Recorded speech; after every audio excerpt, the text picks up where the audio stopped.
You are listening to the e-flux podcast. I'm Elvia Wilk, and I'm here with Tyler Coburn, who is an artist, writer, and teacher living in New York. Tyler has an essay in the most recent issue of e-flux Journal. The essay is called Ergonomic Futures, which reflects on and forms part of an ongoing project of the same name. As a whole, Ergonomic Futures is an inquiry into what constitutes the human body, both biologically and as a philosophical or cultural construction, and in turn, what architectures and infrastructures are created in support of this imagined body. How does the environment we build ultimately forge the types of bodies we imagine as ideal? Tyler has spoken with paleoanthropologists, ergonomists, evolutionary biologists, and genetic engineers about the topics of fitness, evolution, and design to feed into this project. Aspects of the project include lectures, one of which was at e-flux in 2016, a website of unfolding stories made with designers Luke Gould and Afonso Martins, and a series of functional ergonomic seating designed with the New York Architecture Office Bureau V. So Tyler, I'd like to start by zooming out and rewinding and talk about the project as a whole and its inception point, because it's been going on for quite a while. At its most basic, what is ergonomics, and how does it connect with your interests in body norms and the history of materiality and evolution? My understanding of ergonomics is that it's a discipline, or some would say a series of disciplines, that tries to take into account how to design the built environment with our bodies in mind. And this can be everything from the design of furniture. So, for instance, we talk about ergonomic seating. We're partly describing the curvature of the seat and how it anticipates the form of our body. And this can also extend to the design of interfaces, electronic, technological interfaces, cockpits, engines, etc. So in some sense, it's a fairly broad field, but it seems to have two primary concerns. The first concern is basically increasing our comfort when sitting, when using different types of apparatuses. So the design tries to minimize the amount of wear or pain our bodies might endure. And the other, which I really only learned about in doing research for the project, is an interest in increasing efficiency and productivity. I was surprised to learn when I began the research in 2015 that there's some who believe ergonomics to originate with Taylorism. And this is just to say that and Taylor's interest in finding ways to minimize the inefficiency of, for instance, worker movements and other types of activities vis-a-vis production, that ergonomics was seen to play a role in that.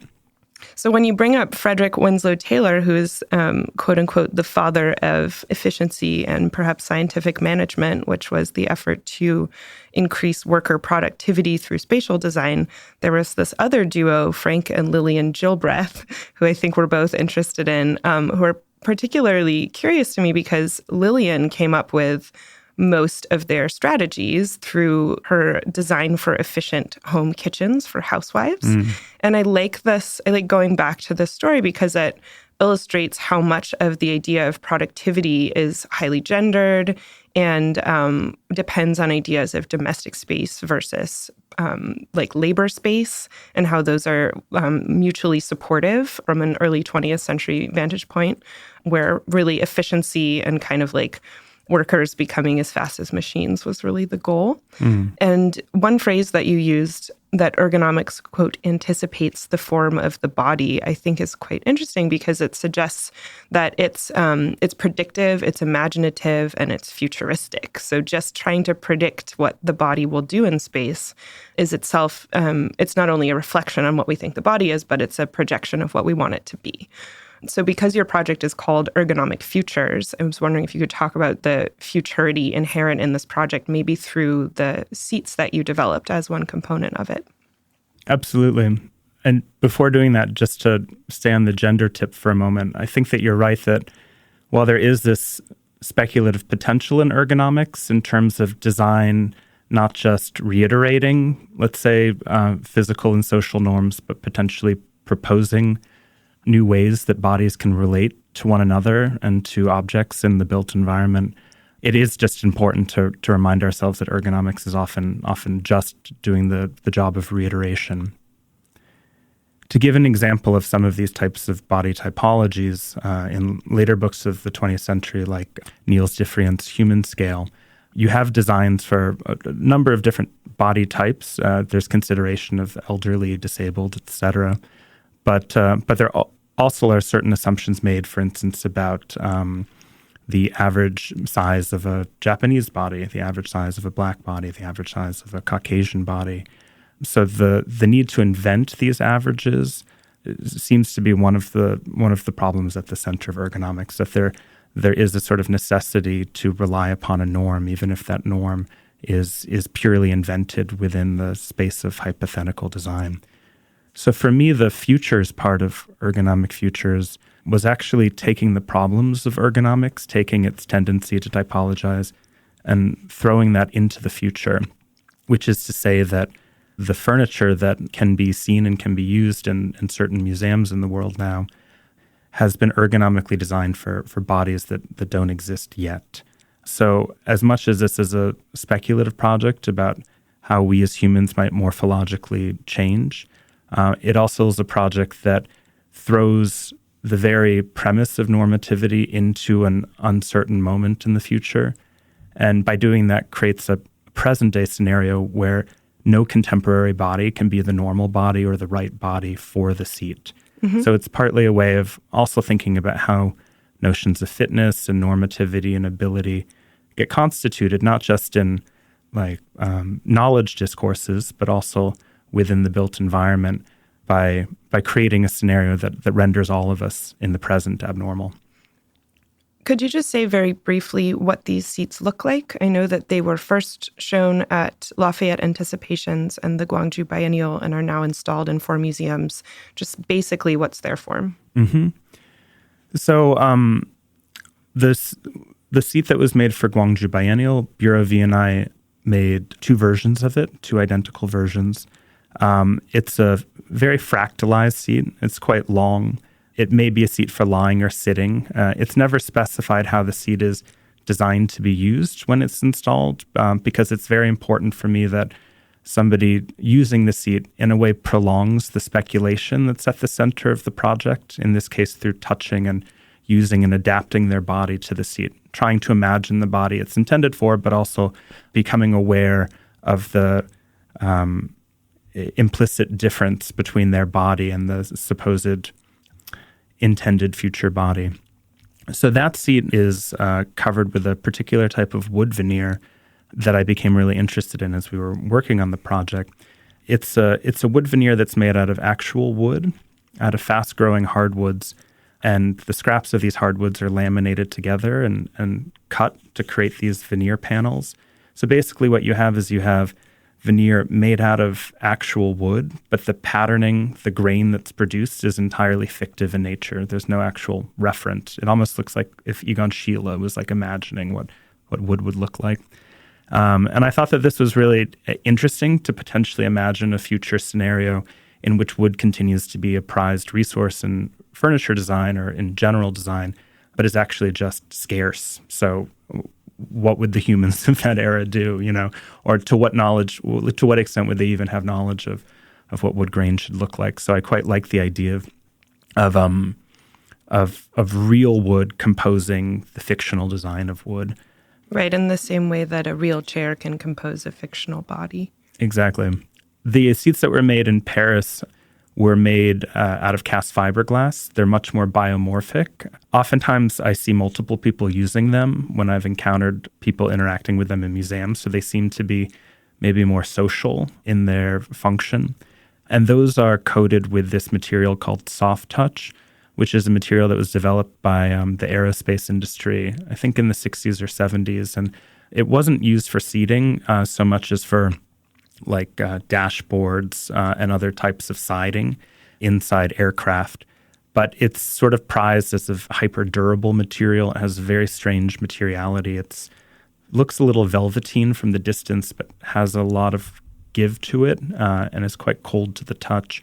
And in this case, it was a different material proposition that Bureau V and I were considering. In this case, it was more the idea of, well, if we want this seat to exist until the body that it's made for comes along to use it, it's in our interest to use like a highly durable material to that end. Right. I guess that's the thing about predictive infrastructure, is that it has to stick around. Exactly. The chairs themselves or seating or objects are unusual in a museum space simply insofar as they treat the sort of negative viewing space as a positive potential for creating an experience. And they're neither sort of like interactive artworks nor chairs to look at art. And I think that in that sense, they do something kind of unusual to the body within the quote unquote empty space of a museum in which other artwork is being shown. So do you feel like the chairs are actually creating the bodies that they are meant to predict? I would say that museums are always, in a way, imagining what a viewing body is, or disavowing that there is a body attached to what we call a spectator. And in designing this furniture, I did think a lot about the history of museum seating and the various presuppositions that have gone into different eras of the design of furniture for museums. So, for instance, I was really interested in the fact that when MoMA opened in the 30s, the benches in MoMA originally had backs to them. And 10 years later, for whatever reason, the backs were removed. So to keep people moving faster through the museum, maybe? Most likely. There's a very good essay by Joel Sanders and Diana Fuss. I think it's called An Aesthetic Headache. I interviewed Sanders as part of my research for this project, and he was extremely helpful.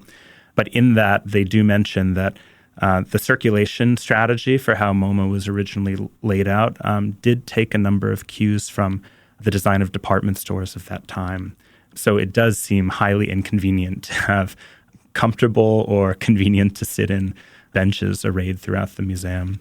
And in Sanders and Fuss's case, they really see a lot of design choices, especially in the late 19th through late 20th centuries, really being organized around the idea of spectatorship, of making the viewer sort of forget their body.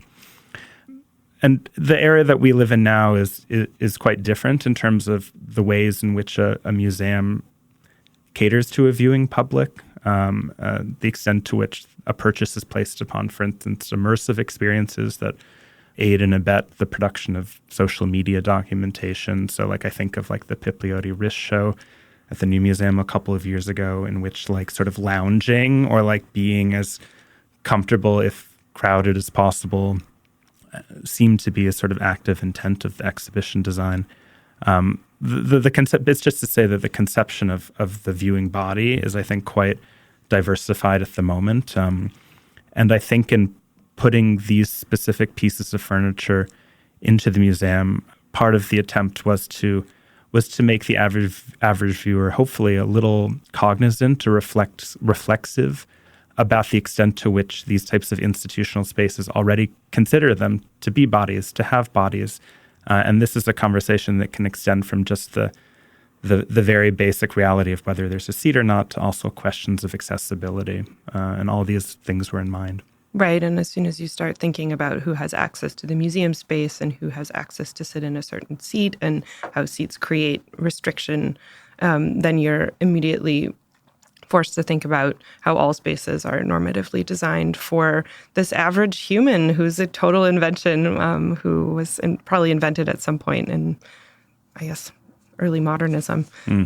You mentioned that you have done interviews as part of the research for this project, and in your essay for e-flux, you bring in 3 figures who you interviewed, and you wrote that the question you asked them each was some variation of, quote, could our bodies experience such a degree of evolutionary change that the biological, ontological, and legal criteria of the human will become undone when the human as we know it fragments or even ceases to exist?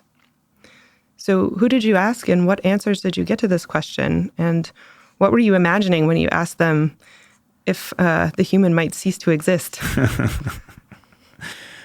I mean, at the outset, I should just say that the question was sort of designed to be ridiculous in its conceit, but also a starting point for conversation. And it felt really important to approach people in different disciplines, not just people who are, for instance, writing fiction or engaged in speculative practices, but people with also really developed empirical knowledge about subjects pertinent to the project. So I talked to Sanders, who's an architect who had done some art historical scholarship on the museum seat. I talked to Shara Bailey, who's a paleoanthropologist at NYU in the anthropology department. I talked to Ryan Raum, an anthropologist at Lehman College in the Bronx. Jonathan Olivares, who's he wears many hats in the world, but he wrote a book in 2011 called A Taxonomy of Office Chairs, and it's like a wonderfully nerdy analysis of all of the sort of subtle morphological changes of the seat from the early 19th century to the present. I talked to an ergonomist at NYU, Manny Halpern, and a couple of others. I emailed many people. I heard from some.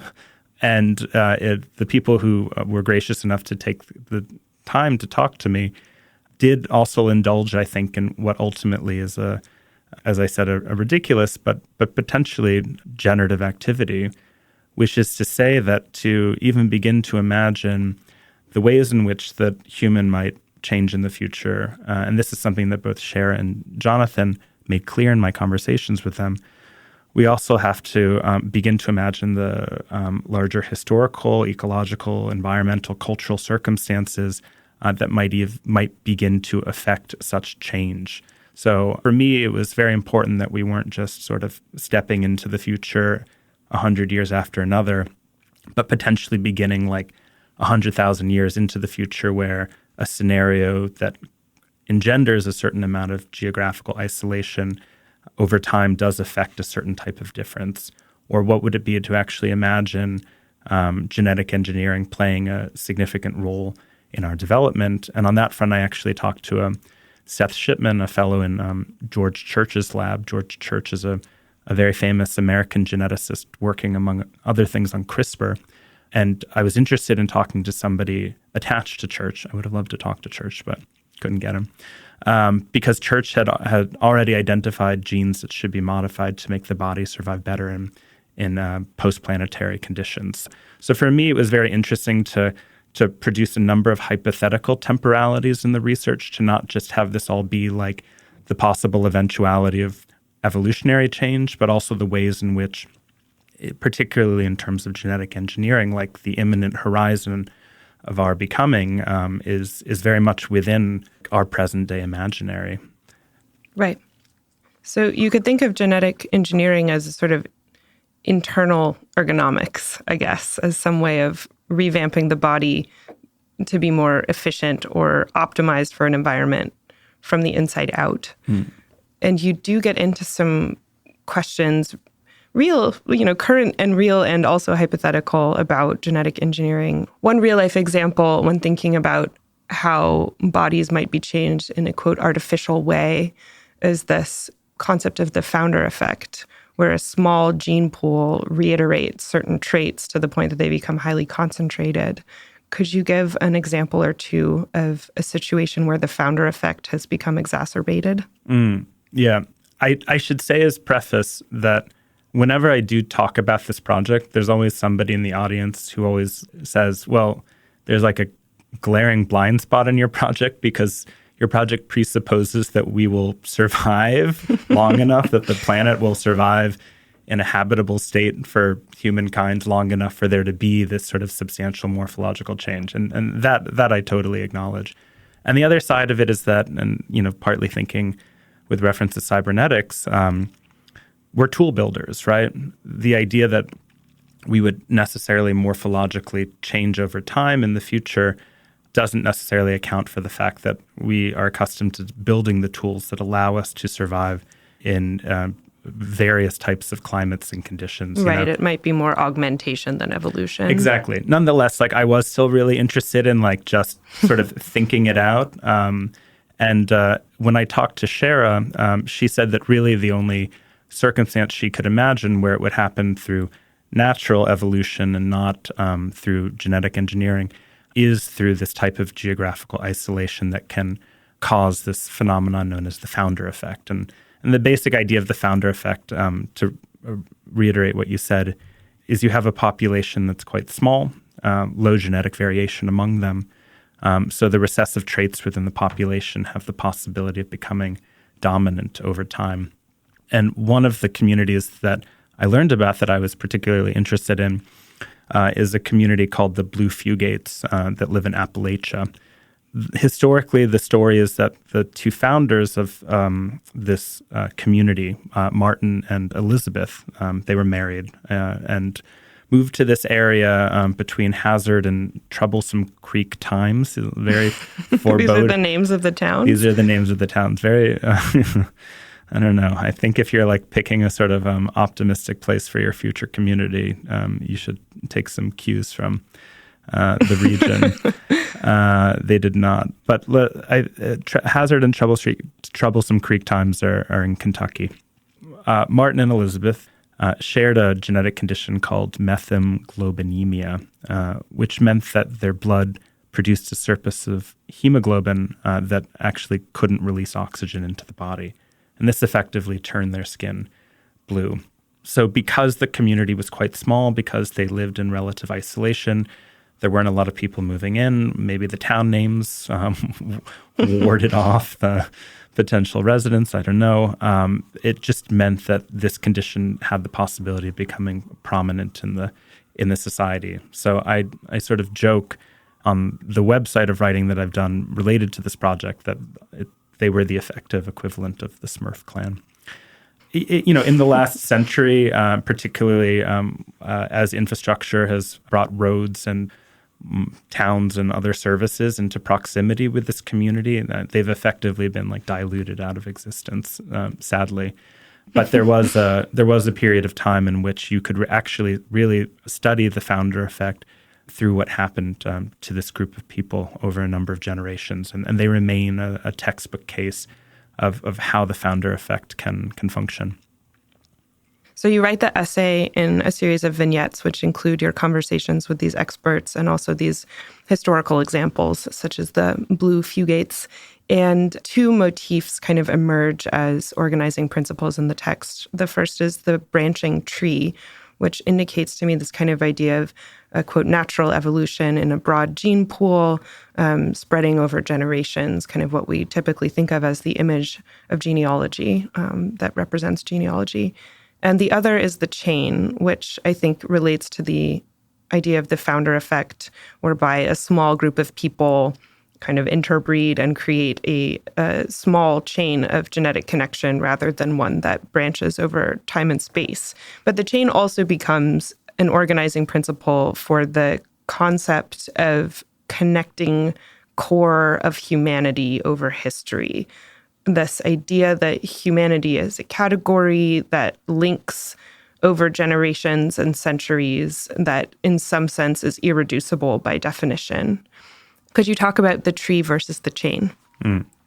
Within evolutionary theory since Darwin, the idea of the tree or the tree of life has been the predominant image we've had of how evolution works.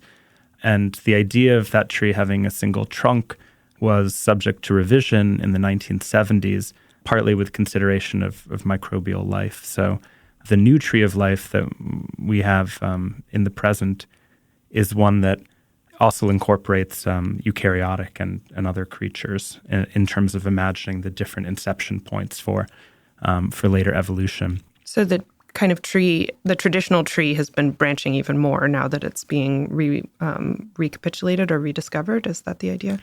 Absolutely. My understanding is that the very notion of a single trunk tree has in fact changed as we start to understand the eukaryotic and the bacterial, and there's a third category, the archaea. As we start to understand that these different types of groupings of the living world have taken different and at times intersecting paths in evolution. I was very interested in the research that I was doing in this project to learn about this model of the great chain of being, which is said to originate in some of Aristotle's writings. So it's a very old model. You can also find, some say Aristotle drew influence from the Iliad when he was theorizing this great chain of being, but the chain remained an enduring model for the Elizabethans and even through to the early Enlightenment. So I was both interested in this as a different story of evolution, one that predates the enduring model of the tree. And I was also interested in the way that it was subject to revision over time. But if the tree is something that through its branching, or even through beginning with multiple trunks and branching along, is subject to possible versioning, variants, etc., the great chain, as it has been conceived, is largely a totalizing and very determinist way of thinking about the organization of the world, and a type of chain in which you have types of stratification from heaven all the way down to hell, and in which even things like stones receive a certain type of designation relative to insects, etc. But part of what interested me about the totality of the chain is the fact that, especially in Elizabethan time, if everything in the chain was there for a purpose, then it also meant that things that some might perceive to be aberrations in nature, for instance, like snakes or people living with certain types of developmental disabilities, that even these people were in fact intended to have a purpose. So I was quite interested in the way in which this totalizing model actually had to, in a way, accommodate what otherwise within, let's say, a more conventional conversation about normativity would be considered the wrong, the abnormal, the deviant. Right, it's ultimately inclusive. Yeah, it's strangely totalizing, and yet through its totalization has to be inclusive. So it felt like an interesting starting point, and I sort of used it as a organizational logic for how I wrote the website in this vignetted form.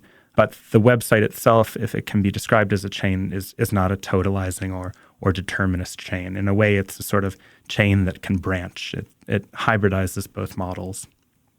So along the lines of trying to create categories for humanity differentiated from other types of things in the world, and what you call in your essay, quote, the tendency to typologize, which remains the same throughout history, regardless of whether or not it's more or less inclusive. Another project that you work on that is an ongoing project similar to this one is called Richard Roe. And you've just launched a new book with Sternberg Press called Richard Roe, A Memoir of a Legal Person, where you explore a lot of these ideas also of taxonomy and categorization and evolution when it comes to the human, specifically from a legal perspective. So how the person as such has been legislated throughout time, and specifically in the contemporary moment, how conglomerations such as corporations have become seen as people. Who is Richard Roe, and why is this the name of the project? So Richard Roe is one of the two oldest known legal persons used in English case law. The other is John Doe. And these names are believed to date back to the late 1600s. So the idea is that if in a case a plaintiff and a defendant don't want to actually use their born names, for whatever reason, their identities can be concealed through the names afforded to them by legal personhood. I think I was particularly interested in Roe because, in a sense, we all know John Doe. He's a fairly well-known unknown, and Roe has persisted on the scene for as long as he has, but hasn't really received attention. We certainly know his sister Jane Roe, which is the name that Norma McGorvey used in Roe versus Wade. So I wanted to think about how one might occupy the legal person from a memoiristic position. And in a way, this conceit is as ridiculous as the conceit of ergonomic futures, because a legal person is designed to function as a mouthpiece. So the only thing that really is consistent in their identity is the consistency with which they function as a mouthpiece. And a mouthpiece for any number of types of actors, from corporations to unions, humans, municipalities, and increasingly natural actors, rivers, and so on. So I found something productive in occupying that voice, and through occupying that voice, asking certain questions that are, in a way, not so far from the questions asked in ergonomic futures With both projects, I thought a lot, for instance, about Rosie Braidotti's theory of the post-human and the way in which her description of the post-human really acknowledges the extent to which the human and the field of humanism and the humanities originated at a time in which very few people in the world could actually enjoy the status of the human. So for Braidotti, the idea of post-humanism is not moving beyond some state that we all already possess, but actually moving towards a social category that we all can finally share. And in thinking about Richard Roe, I was particularly influenced by the writing of Roberto Esposito on personhood, and in a way, a very similar discussion ensues. To ask the question of who can be or what can be a legal person also requires considering historically who enjoyed and what enjoyed these types of rights. So one final question to move away from the human and towards the vegetal at the end. Sure. You've created an orchid hybrid in Singapore who is also named Richard Roe. Is this plant a person? Does it have personhood? The reason I named the orchid as such was because I was very interested in this practice in Singapore, where when celebrities and heads of state visit Singapore, the Ministry of Foreign Affairs often asks the Botanic Gardens to legally name an orchid after such and such person. And while this is on its face just a gesture of cultural diplomacy, I found something also very aggressive about taking the identity, the name, and with it perhaps the biography of, for instance, Angela Merkel, and binding it to a flower that's now permanently on display in this garden where it may very well outlive the politician after whom it was named.